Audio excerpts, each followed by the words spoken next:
안녕하십니까. 젊은 시각입니다. 최근 정치권에서 나타나는 사건들을 보면서 많은 생각을 하게 됩니다. 이 사람들이야말로 우리나라 최고 시험을 통과한 인재들 아닙니까?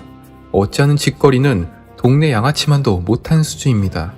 3대 고시라고 불리는 사법고시, 행정고시, 외교관 시험이 정말로 국가의 인재를 뽑기에 적절한 것인가 의문이 들기도 합니다. 제가 그동안 조선에 대해 그렇게 많이 비판해왔지만 딱 하나 이것만큼은 세계 인류라고 생각한 제도가 있습니다. 바로 과거제도입니다. 난이도와 경쟁률은 상상 이상입니다. 수만 명의 지원자 중에서 200명을 선발합니다. 그 인원에서 치열한 과정을 통해서 33명만을 뽑았습니다. 그런데 이 33명 중에서 3등 안에 들어야 관직에 등용할 수 있습니다. 그 외에 30명은 임용되지 못합니다. 율곡이는 이 시험에서 무려 9번이나 수석을 했습니다. 과거제는 특히 문제가 인상적입니다. 조선의 딱딱하고 성리학만 중시하는 분위기와 다르게 문제는 실용적이었습니다. 세종대왕은 인재를 등용하고 양성하는 방법을 논하라는 문제를 출제합니다. 광해군은 공납품을 지역 특산물 대신 쌀로 바꾸는 것에 대해 논하라. 중종때는 술의 폐해에 대해 논하며 알코올 중독자들을 구제하는 방법을 문제로 출제합니다.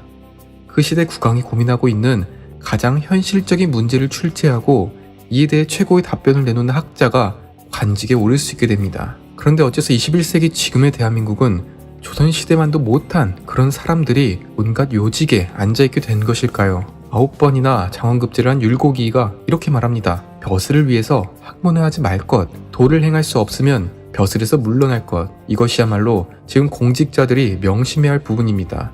박원순, 추미애, 박범계, 이용구 등 여권의 인사 중에서 수사선상에 올라와 있는 인물들은 사법고시를 통과한 인재 중 인재입니다. 그러나 벼슬을 위해서 공부했을 뿐이지 국가를 위한 마음은 단 하나도 없었습니다.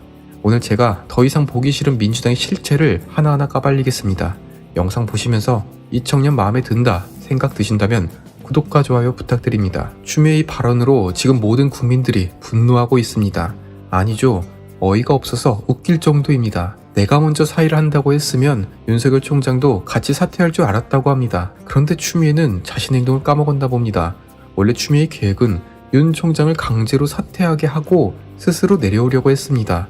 그런데 이를 막은 것은 법원이었죠. 법원이 윤석열 총장의 징계는 잘못되었다고 판단을 내렸는데 윤 총장이 만약 스스로 내려온다면 이는 사법부의 판단을 검찰총장이 무시하는 꼴이 됩니다. 정말 추미애가 원하는 대로 윤 총장이 내려올 수 있습니다. 징계가 사법부에 의해 확정된다면 그에 대한 반발이 생길 수 있습니다. 그런데 9번이나 사법고시를 보고 평생을 검찰에 바친 윤 총장이 도대체 어떠한 이유에서 같이 사퇴해야 한다는 겁니까? 자기가 먼저 때려놓고 자기가 상대방을 경찰에 신고합니다. 경찰이 볼 때 오히려 추미애가 잘못했다 판단하니 이제 와서는 쌍방과실이랍니다. 똑같이 사법고시를 통과했지만 추미애는 부와 명예를 위해 공부한 것이고 윤석열 총장은 정의를 위했기에 이처럼 수준의 차이가 나는 것입니다. 이렇게 추미애가 윤석열 총장을 무작정 사퇴시키려 했던 이유는 두 가지로 귀결됩니다. 월성 조작과 울산 선거 개입 사건입니다. 그리고 드디어 부진하던 울산시장 선거 사건에 대해서 검찰이 속도를 내고 있습니다.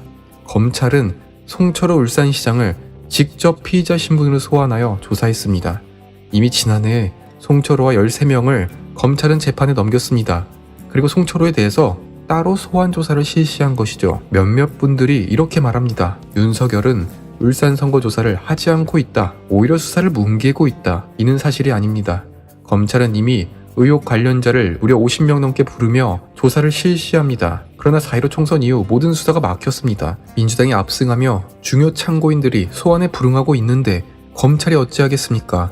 그런데 이번에는 상황이 다릅니다. 검찰 수사팀이 이진석 청와대 국정상황실장을 기소하겠다고 결정하며 윤석열 총장에게 보고를 한 것이죠. 선거 당시에 청와대 비서관이 직접 선거에 개입했다는 의혹을 수사하기로 결정합니다. 네, 이제 이해가 갑니다. 문이 추미애를 임명시킨 이유, 추미애가 온갖 욕을 먹어가면서까지 끌어내리려 했던 그 이유 말입니다. 이진석 청와대 비서관의 혐의가 인정된다면 어떻게 되겠습니까? 그 화살은 대통령에게 넘어갑니다. 그러니까 문이 추미애를 버리고 박범계를 임명시킨 것이죠. 박범계가 인사청문회 전에 서면 답변서를 내놨습니다. 그리고 월성 1호기 사건에 대해 이렇게 말합니다. 검찰이 정치적 목적으로 과잉 수사를 하고 있다는 비판도 있다. 적절히 지휘 감독하겠다. 무슨 말이겠습니까? 과잉수사를 하지 못하도록 하겠다, 또는 자기가 직접 수사지휘를 하겠다는 말이 됩니다. 이번엔 백운규 전 장관이 수사를 받고 있습니다. 법무부 장관이 직접 사건의 수사지휘를 하지 못합니다. 검찰총장에 대해서만 수사지휘권 발동을 할 수 있으며 이는 이미 추미애가 버렸습니다. 그러니 결국 자기도 추미애와 같은 노선을 타겠다는 말이 됩니다. 또다시 법무부 장관과 검찰총장의 충돌이 재현되는 것입니다. 이 나라는 정의가 불의가 되고 불의가 정의가 되었습니다. 누가 봐도 월성 조작과 울산 선거 개입이 확실한데 대놓고 이를 막고자 사람이 내려옵니다. 형식적으로 인사청문회를 거치고 모든 절차가 진행되지만 애초에 형식에 불과합니다. 민주당 이놈들은 도대체 과거에 서로 어떤 죄를 저질렀기에 이렇게 서로 감싸주는 것일까요? 하나가 죽으면 같이 죽는다는 심정인데 얼마나 찔리는 일이 많은지요.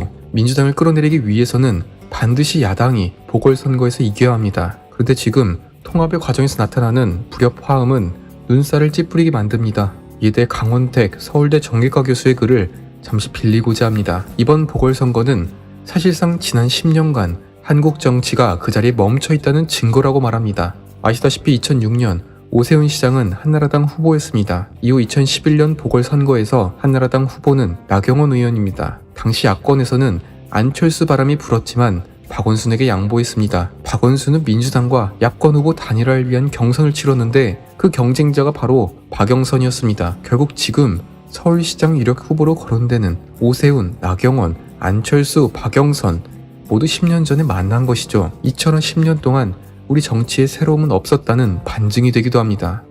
강원택 교수는 보수 정당이 노력하지 않았다고 따끔하게 비판합니다. 정당을 의원들만의 당으로 만들었다고 말합니다.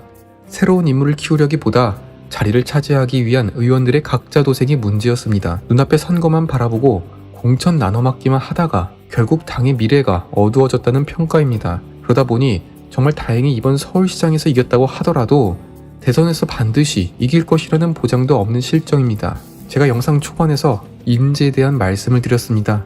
이에 대한 연장으로서 플라톤이 제시하는 선장의 비유로 영상을 마치고자 합니다. 배의 선장을 뽑을 때 플라톤은 가장 중요하게 고려해야 할 요소로 배에 대한 지식이라고 말합니다. 선박, 항로, 천문학에 대한 지식이 중요하지 사람들의 인기가 아니라는 것입니다. 그런데 만약 선원들이 인기 투표를 통해서 선장을 뽑는다면 그 배는 좌초될 것이라고 경고합니다.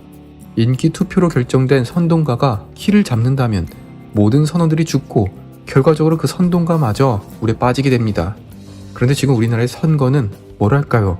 인기 투표인 것 같습니다. 국가의 선장을 뽑는데 누가 인기가 많냐만 고민하는 듯합니다. 자신의 개인적 욕망에 의해 선거에 나서지 않고 정말 서울과 부산의 발전을 위한 후보가 당선되었으면 합니다.